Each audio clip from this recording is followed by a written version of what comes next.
La libertad en la vida y en las obras de Rosario Castellanos, por Mario Villegas González. Prólogo.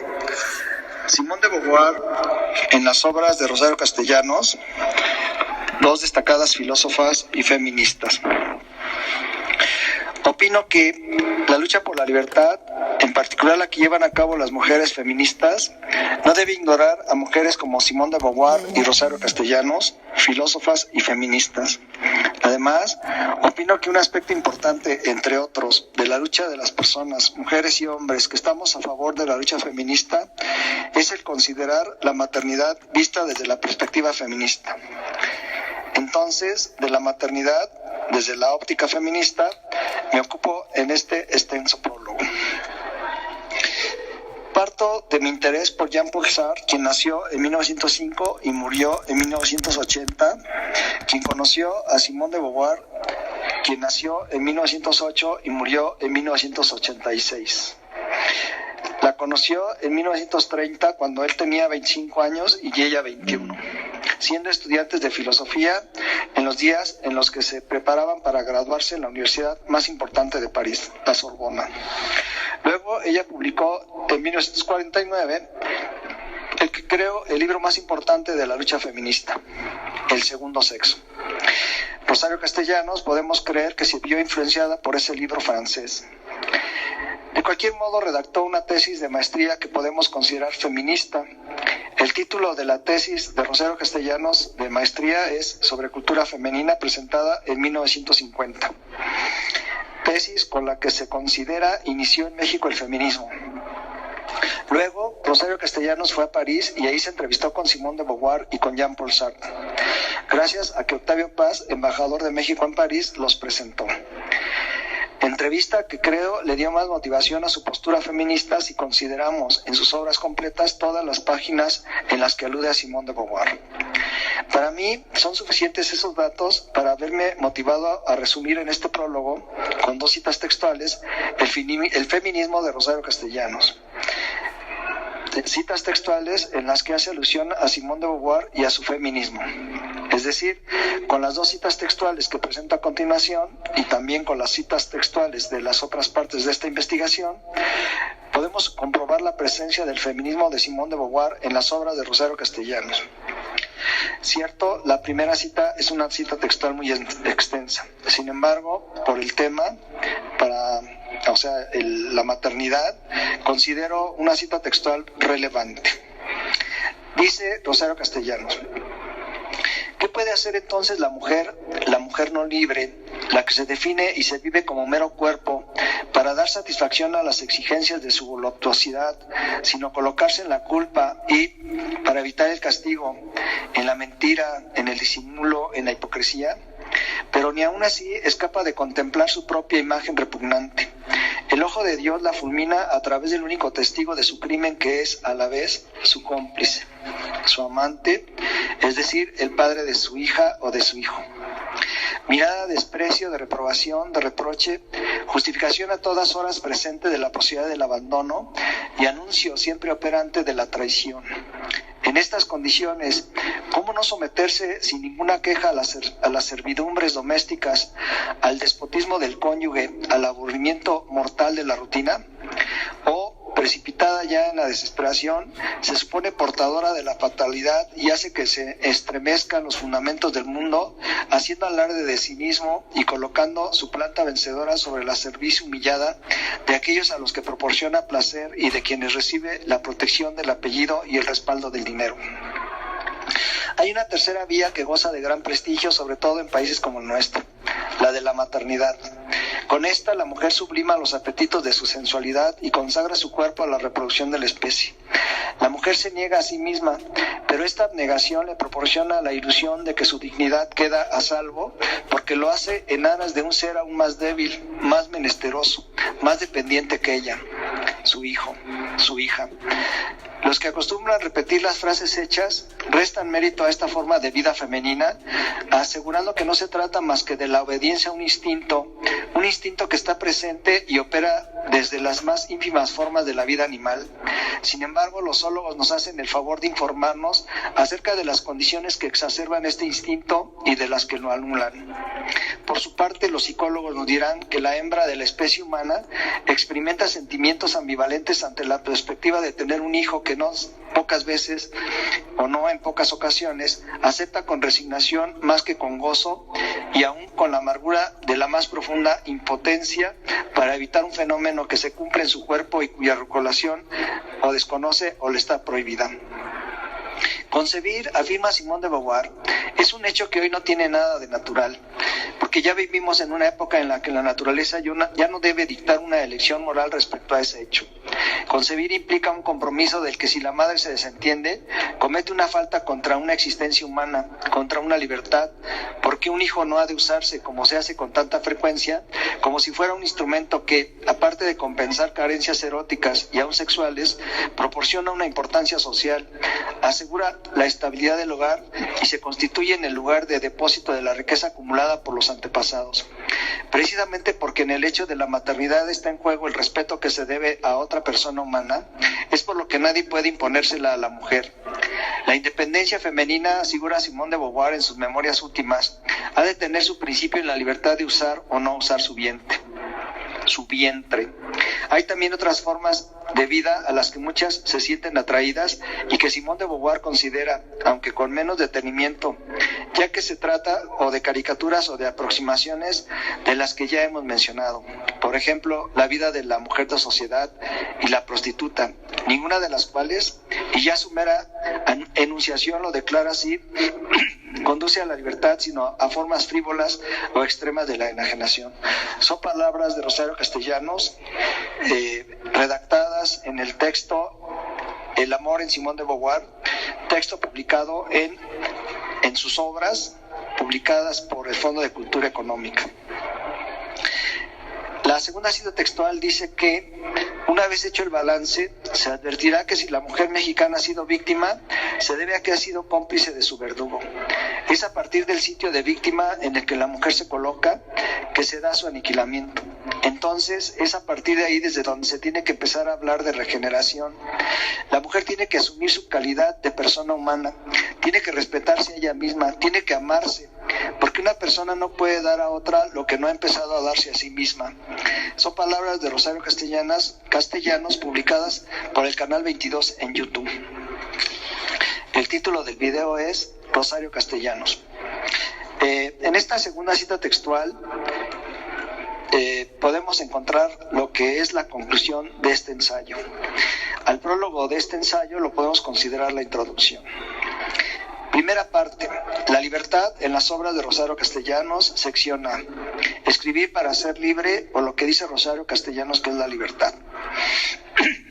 Lo que es la libertad para Rosario Castellanos Figueroa, 25 de mayo 1925, 22 de agosto 1974, aparece en una extensísima parte de sus obras, además de dedicar en sus obras y en sus acciones sus energías a la defensa de los derechos de las mujeres, labor por la que será recordada como uno de los símbolos del feminismo latinoamericano. Destaca en ella la libertad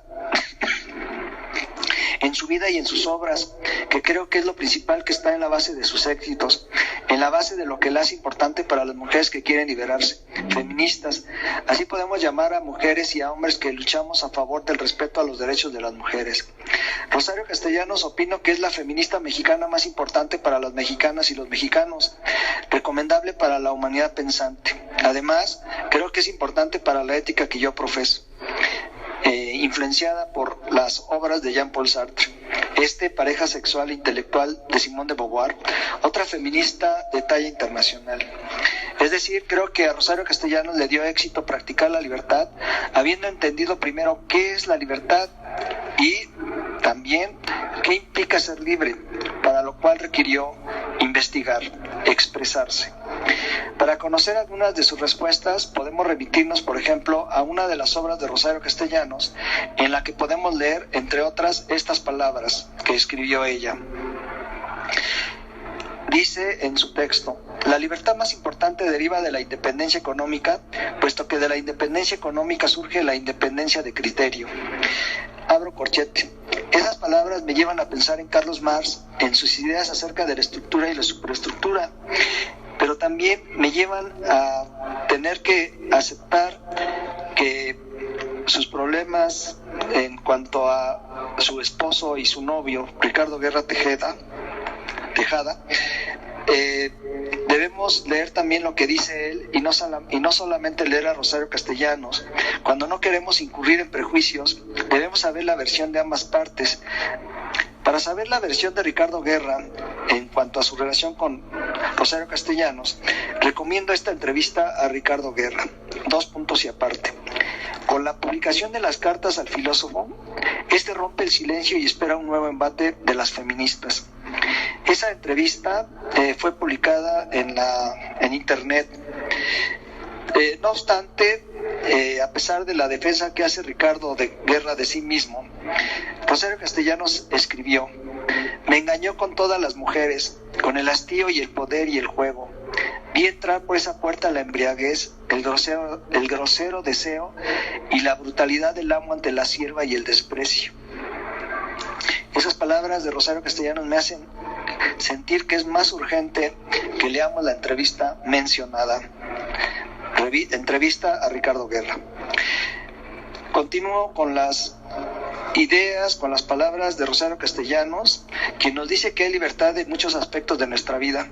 Por ejemplo, hay la libertad que deriva de la formación académica y es proporcional al nivel de estudios, así que se debe estar a favor de estudiar aspirando al nivel más alto, o al menos se debe aspirar a ser profesionales.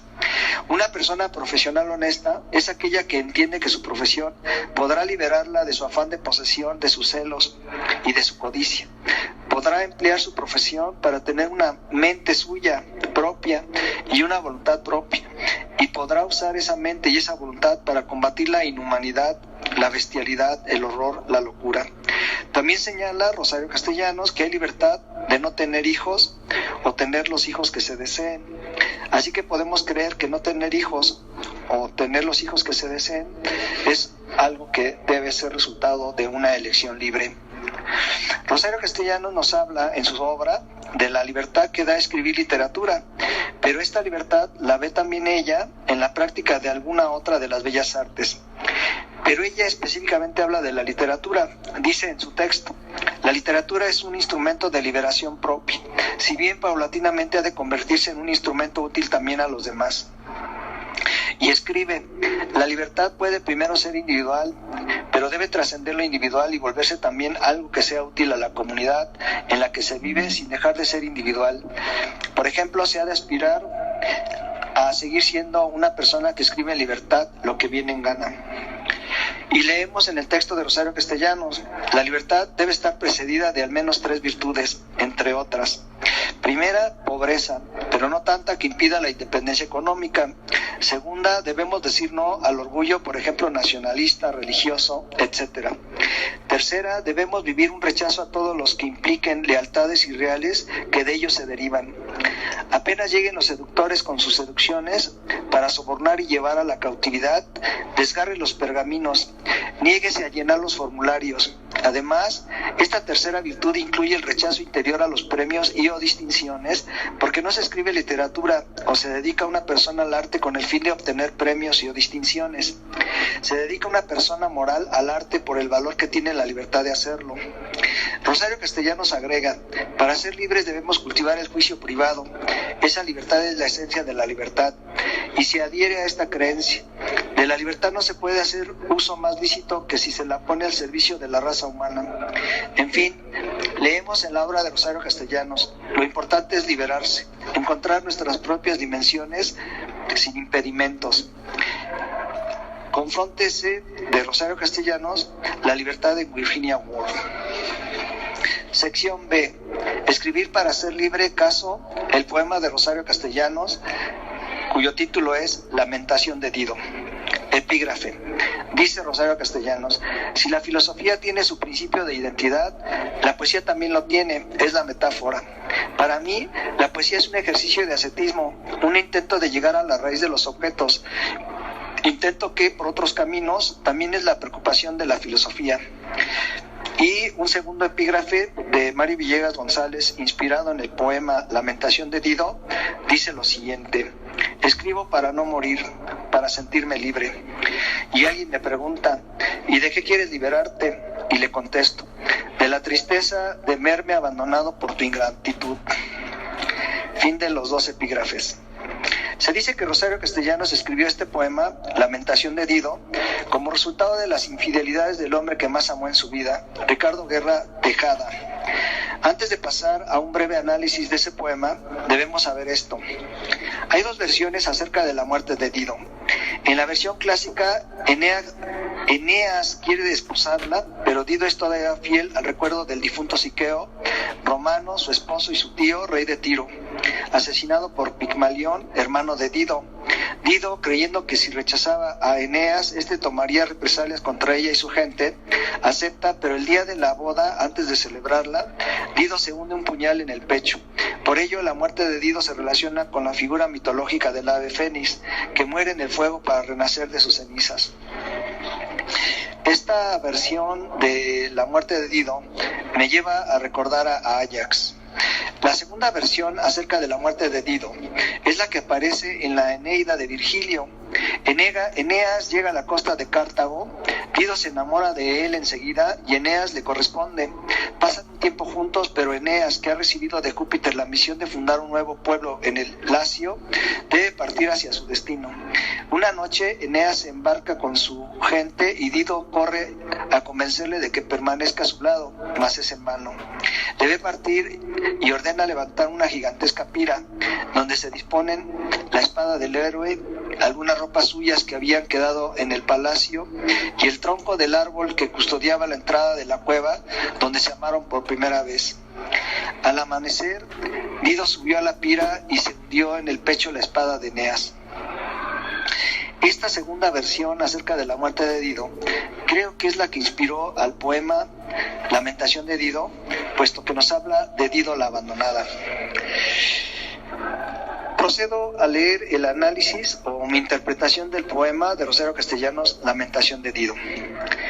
De todo lo que he leído, escrito por Rosario Castellanos, este poema es el que más me lleva a vivir lo que creo fue su deseo más intenso: ser libre por medio de escribir, para ayudarse y ayudar a otras personas a vivir la libertad y superar el dolor. Dicho brevemente, creo que escribir es para ella y para mucha gente liberador. Da libertad el escribir. Nos permite decir, por ejemplo, esto que es mi interpretación del poema. Creo que el poema nos está diciendo que somos también dolor, que somos de día y seguimos siendo de noche, somos primavera e invierno, pero también cuchillo y cerviz, somos guardianes de las tumbas y a pesar de ello botín, pero principalmente solemos ser los abandonados luego de ser felices. Abandona ella, dice Rosario Castellanos.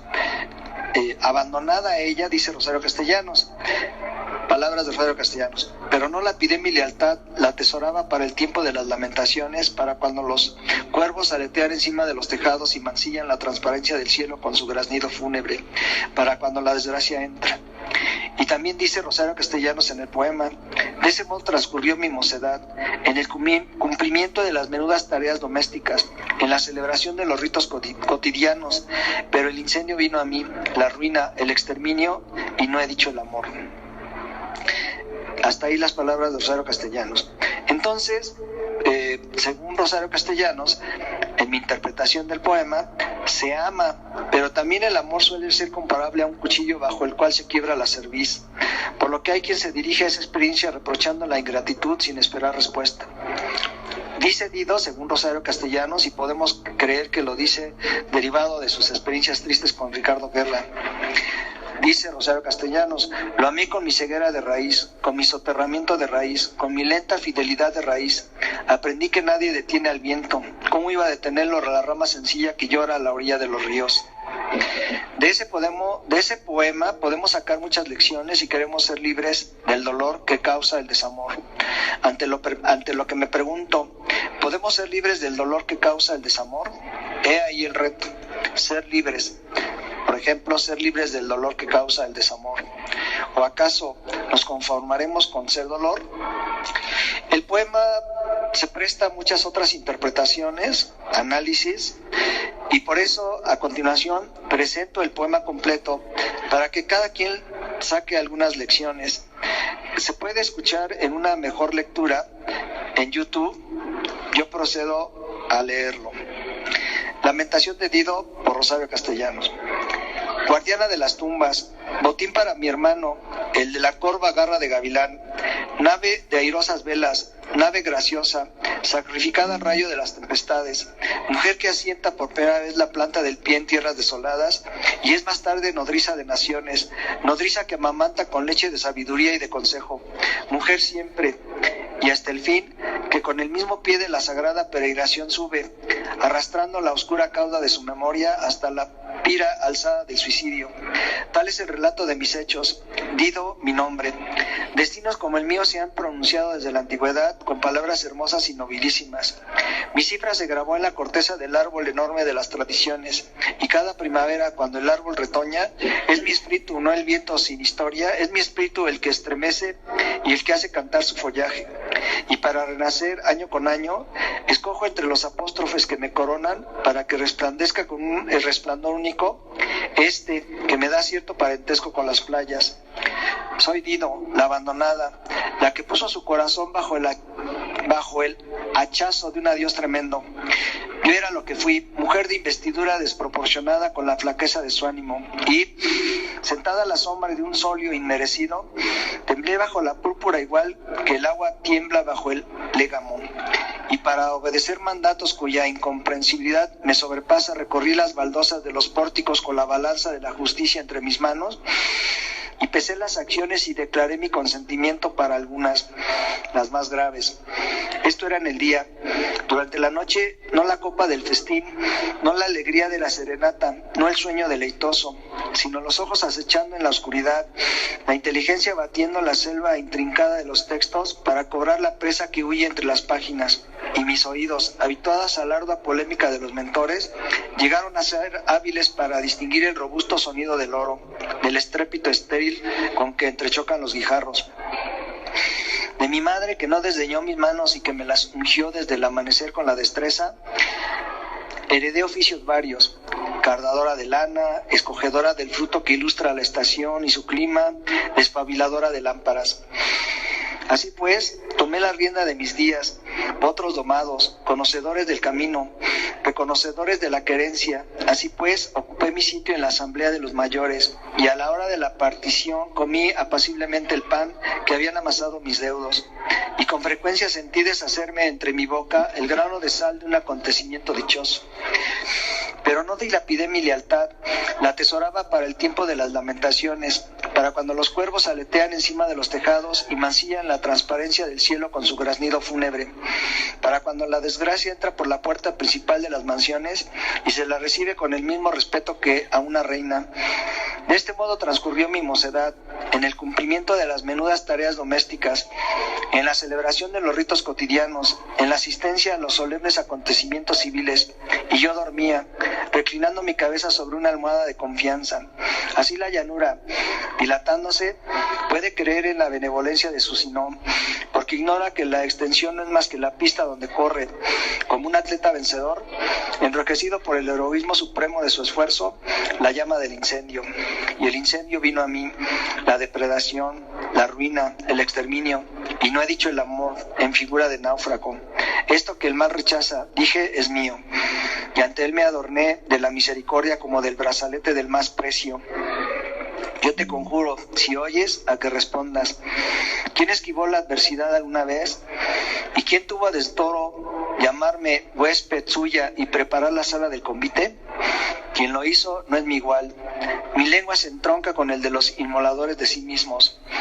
El cuchillo bajo el que se quebró mi cerviz era un hombre llamado Eneas, aquel piadoso con lo suyo solamente, acogido a la fortaleza de muros extranjeros, astuto, con astucias de bestia perseguida, invocador de númenes favorables, hermoso narrador de infortunios y hombre de paz, hombre con el corazón puesto en el futuro. La mujer es la que permanece, rama de sauce que llora en las orillas de los ríos. Y yo amé a aquel Eneas, a aquel hombre de promesa jurada ante otros dioses. Lo amé con mi ceguera de raíz, con mi soterramiento de raíz, con mi lenta fidelidad de raíz.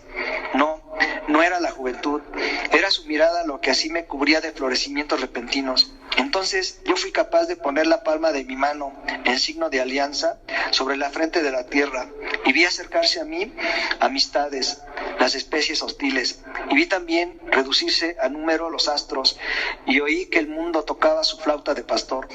Pero eso no era suficiente, y yo cubrí mi rostro con la máscara nocturna del amante.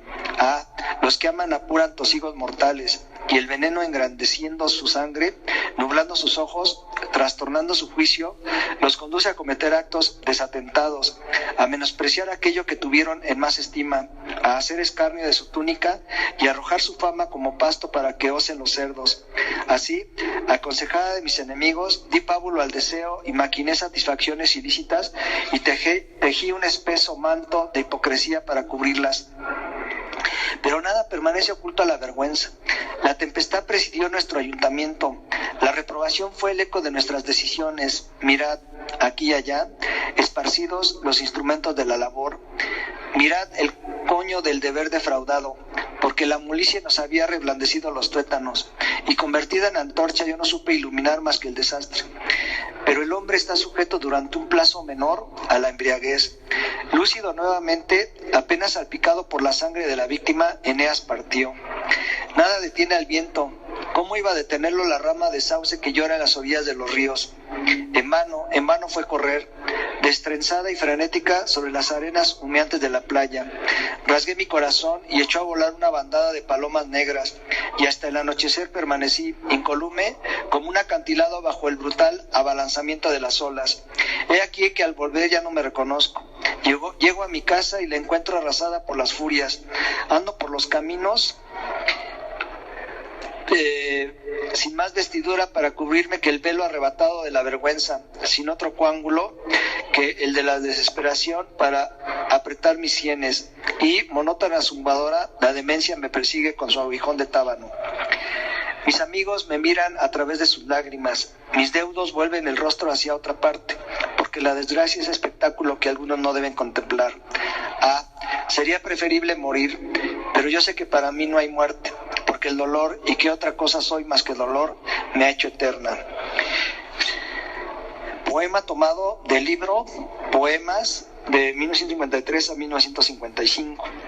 En 1953 Ricardo Guerra se casó con Lilia Carrillo García, siendo novio de Ricardo Castellanos. Él se divorció en 1955 de Lilia Carrillo García. Nota: una mejor lectura del poema puede encontrarse en YouTube. Procedo a leer la segunda parte de esta investigación, La libertad en la vida de Rosario Castellanos. Sección A, su lucha por la libertad, en particular su experiencia con los indígenas y con su marido. Dice Rosario Castellanos: en la lucha de clases la mujer ha sido reducida a la domesticidad. Ante ello, Rosario Castellanos, como hija, esposa y madre, vivió el enfrentamiento entre el amor y la aspiración a desarrollar su obra Libertad. Para entender esto, léase la novela, biografía acerca de Rosario Castellanos, El aire en que se crece, escrita por Rebeca Orozco. Entonces, habiéndose divorciado de Ricardo Guerra, escribió Rosario Castellanos en clara alusión a la lucha de clases. Recordemos que para Marx la historia de la humanidad no es sino la historia de la lucha de clases.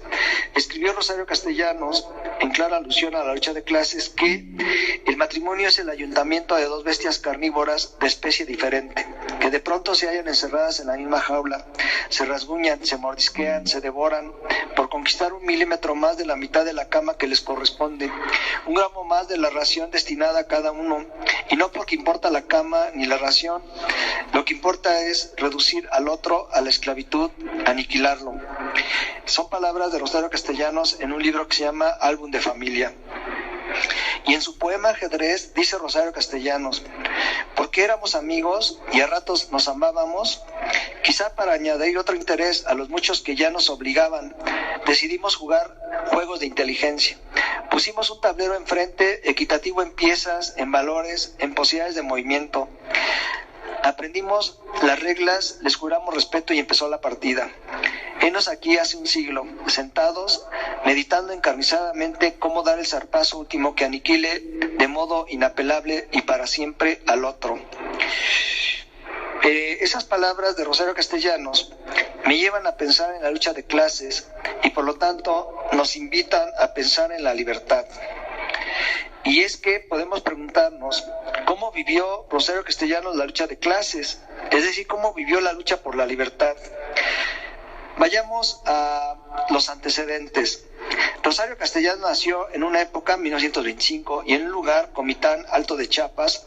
Si bien vino a la luz en la Ciudad de México, se regresó con sus padres a vivir su niñez y su adolescencia en Comitán, Chiapas o Altos de Chiapas. Entonces vivió en Comitán, cuando las mujeres indígenas eran vendidas por sus padres, además eran violadas por los blancos, todo eso con impunidad. Es de lo que nos habla su novela Oficio de Tinieblas, que después se volvió una película con el mismo título, la película basada en el libro de Rosario Castellanos, Oficio de Tinieblas. La novela nos habla de la presidencia de Lázaro Cárdenas como secuela de la Revolución de 1910. Esta revolución llevó a la expropiación de 5 de sus haciendas de su padre.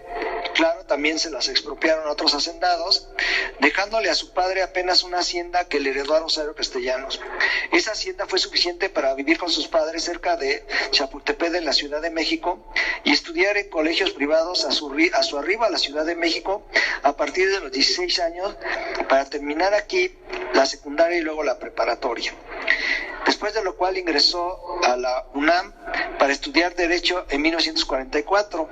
No contenta con esa carrera, después de pocos meses ingresó a la Facultad de Filosofía y Letras para estudiar literatura, pero en esta carrera, literatura, tampoco logró sus deseos de análisis, por lo que desertó para ingresar a la carrera de filosofía. Muertos sus padres en 1948 en la Ciudad de México, muerte que para Rosario Castellanos fue una liberación de la opresión paterna y materna, se liberó de los prejuicios de sus padres. Entonces pudo terminar la maestría en filosofía, huérfana, en 1950. Y desde entonces se dio a una franca defensa de los indígenas a favor de la libertad, pero también a favor de la libertad de las mujeres. Durante sus estudios de maestría conoció al doctor Ricardo Guerra Tejada, se hicieron novios, pero ella se fue becada un año a Madrid a cursar un posgrado en estética, por lo que su relación con Ricardo Guerra siguió de lejos. En España, ella inició su libro Cartas a Ricardo, que es una colección de 70 cartas de un periodo de aproximadamente 20 años, El punto es que, siendo novios, ella y él, el doctor Ricardo Guerra se casó con una mujer que no es Rosario Castellanos, se casó con Lilia Carrillo, de quien se divorció, y después regresó con Rosario Castellanos para casarse con Rosario Castellanos, con quien él vivió su segundo divorcio. Vivió entonces ella un caso lamentable de infidelidad y por lo tanto abandono por parte del doctor Ricardo Guerra, lo que la llevó a escribir muchos poemas en alusión a ese hecho, pero en particular ya mencioné Lamentación de Dido de 1955, que podemos creer que contiene claras referencias a su situación amorosa con Ricardo Guerra. Luego, insisto, él se divorció de su primera esposa y Rosario Castellanos se casó con él en 1958, pero tras sufrir Rosario Castellanos depresión y más infidelidades de su marido Ricardo Guerra, se divorció en 1967 después de 13 años de matrimonio. Durante su matrimonio tuvieron un hijo, Gabriel. Ya divorciada, por suerte, marcada de niña por los abusos hacia los indígenas, en el sentido de las injusticias, por suerte retoma su búsqueda más intensa a favor de la libertad. Primero su libertad y luego también a favor de la libertad de los más oprimidos, los indígenas, pero también las mujeres. En la novela y película Oficio de Tinieblas, podemos creer que el personaje principal, Leonardo, representado por el actor Eduardo Lizalde, es su padre, y la esposa de Julia, es su madre, la actriz Julissa. La mujer que escribe en la novela, la hija de Leonardo y Julia, podemos creer que es Rosario Castellanos, quien contribuye a la liberación de los indígenas. Si bien, estando en medio de sus padres y de los indígenas, vive una situación que no puede sino terminar en un grito desgarrador a favor de la libertad, emitido por la escritora, grito que creo lo son todas sus obras. Sección B. La libertad de Rosario Castellanos en la película Los Adioses. Rosario Castellanos escribió: escribo porque yo, un día, adolescente, me incliné ante el espejo y no había nadie. ¿Se da cuenta? El vacío. Otro epígrafe de esta sección B es el siguiente: amar escribir da otra razón para vivir libre. Epígrafe de Mari Villegas. Quizás más importante que las palabras son las acciones, más importante que la teoría es la práctica, o bien es importante la praxis, llevar la teoría a la práctica. Respecto a la verdad de esos enunciados relativos a la teoría y la práctica, que cada quien decida. Mientras, he aquí algunos otros aspectos que refieren cómo vivió la libertad Rosario Castellanos. Ocupémonos brevemente de esta película, que podemos creer en parte es la biografía de Rosario Castellanos. Los Adioses. Esta película nos presenta cómo vivió la libertad realmente en su vida Rosario Castellanos, ya siendo una escritora y habiendo obtenido ya el título de maestra en filosofía. Es decir, nos presenta un fragmento de la vida íntima de Rosario Castellanos que podemos aceptar es la verdad. En particular vemos cómo vivió su vida amorosa con Ricardo Guerra Tejada. A la película podemos dividirla en dos partes que se entrecruzan.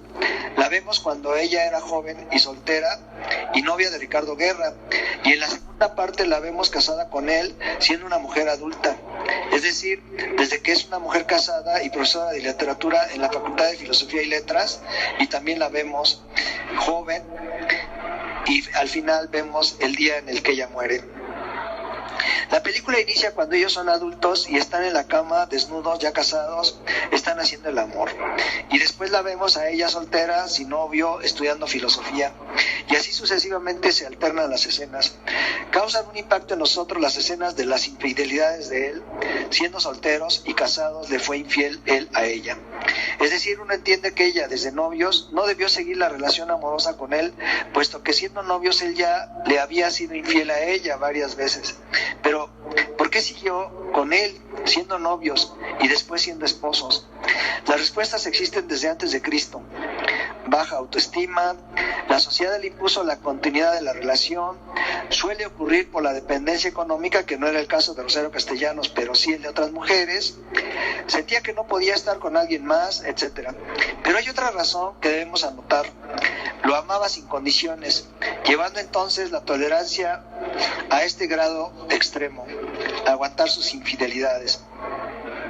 En la película también vemos el sufrimiento de ella al haber sufrido 2 abortos y su dolor al haber tenido a su primer hijo y tener que ocuparse de sus asuntos como una intelectual que no tenía la ayuda de su marido en el cuidado de su hijo Gabriel. Así que ella siguió sufriendo en el ámbito de la maternidad, por ejemplo cuando su esposo se llevó a su hijo con su mamá de él sin el consentimiento de ella, y ella sufrió cuando se fue de embajadora a Israel, puesto que en algunas ocasiones tenía que separarse de su hijo Gabriel. Muchos de esos sufrimientos están expresados en sus poemas. También en sus poemas proyecta las infidelidades de él, como ya dije, en particular en este poema Lamentación de Dido. La película también es maravillosa porque nos presenta fragmentos de sus obras literarias y muchos pensamientos de ella acerca del feminismo. Hay escenas de su ciudad natal, Chiapas, en donde, enterada de la boda de Ricardo Guerra con Lilia Carrillo, se rapa para negar su feminidad, que luego reivindica en adelante. No obstante, nos damos cuenta del apoyo que les dio a las mujeres indígenas y a los indígenas en general. La universidad, Ciudad Universitaria, UNAM, Patrimonio Cultural de la Humanidad, luce en la película todo lo maravillosa que es, en particular la Facultad de Filosofía y Letras y sus salones de clases, en donde también yo tomé clases. Es una película apta para personas de 15 años en adelante, de la que es importante aprender, conocer que unas personas exitosas sufren de desamor y otros va y viene del amor. La película nos transmite la felicidad derivada de publicar lo que se escribe y también transmite toda la esperanza que implica el ser joven, transmite toda la vitalidad que implica ser adulto. Lamentablemente, a pesar de ser una obra de arte en sí misma, es una película que no permaneció en cartelera mucho tiempo, quizás porque quisieron las autoridades que tengamos una imagen falsa de Rosario Castellanos. Quizás quieren que creamos que solo tuvo éxitos y no fracasos, pero pretender eso es tanto como querer ocultar lo malo en la vida de las personas. Lo cierto es que del bien y del mal debemos sacar lecciones de vida. Creo que debemos aspirar a conocer la verdad por dolorosa que sea. Así, conmueve la postura de Rosario Castellanos en su amor hacia él. Por ejemplo, cuando le dice: porque te amo, voy a creer que todo lo que me dices es verdad. Si está el sol en todo su esplendor y no está lloviendo, y tú me dices que está lloviendo, entonces yo voy a creer que está lloviendo. Esas palabras de Rosario Castellanos quizás son una metáfora que por lo tanto se pueden interpretar de muchas maneras. Por ejemplo, confío en ti porque te amo, no dudo de ti. En la película el final es trágico e incluso algunos pueden creer que no es creíble. Oficialmente se dice que murió electrocutada, pero es posible que se haya suicidado resultado de la depresión y resultado del divorcio luego de las infidelidades de Ricardo Guerra.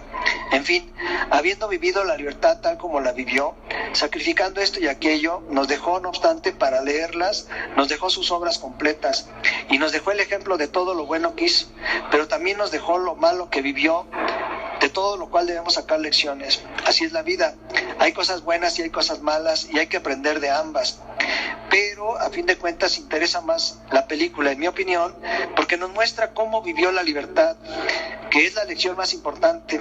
Por ejemplo, aceptar el divorcio como una vía para ser libre. En fin, en la película Los Adioses, Rosario Castellanos, a principios de los años 50 en la Ciudad de México, va en contra de una sociedad regida por hombres. Es una intelectual universitaria precoz, pronto una de las escritoras capitales de la literatura mexicana. Sin embargo, su turbulenta historia de amor con Ricardo Guerra muestra un reverso contradictorio en la vida de Rosario Castellanos. En el punto alto de su carrera, en la madurez del matrimonio, estalla una discusión que marca un punto sin retorno: el divorcio. Hay muchos poemas de Rosario Castellanos en YouTube. Recomiendo que se escuchen en su propia voz. Si bien es válido, en segundo lugar, escuchar poemas de Rosario Castellanos en la voz de otras personas. Ya mencioné la filmografía Los Adioses, una segunda película Oficio de Tinieblas y una tercera película Balún Canán, basada como Oficio de Tinieblas en una novela de Rosario Castellanos. La bibliografía de Rosario Castellanos es muy extensa. Recomiendo Virginia Woolf o La literatura como ejercicio de la libertad. Recomiendo Mujer que sabe latín. Recomiendo El eterno femenino. Recomiendo El uso de la palabra. Recomiendo Álbum de familia. Sus obras editadas por el Fondo de Cultura Económica con el título Obras, en 2 tomos, que suman varios, aproximadamente 2,000 páginas. Y claro, las cartas a Ricardo y su tesis de maestría sobre cultura femenina. Y hay 3 libros que recomiendo, que tengo en mis manos. El libro de Rebeca Orozco, El aire en que se respira, de Laura Guerrero Guadarrama, recomiendo La ironía en la hora temprana de Rosario Castellanos, y la edición de Rosa María Burrola Encinas, Cartas a Ricardo. Gracias por su atención.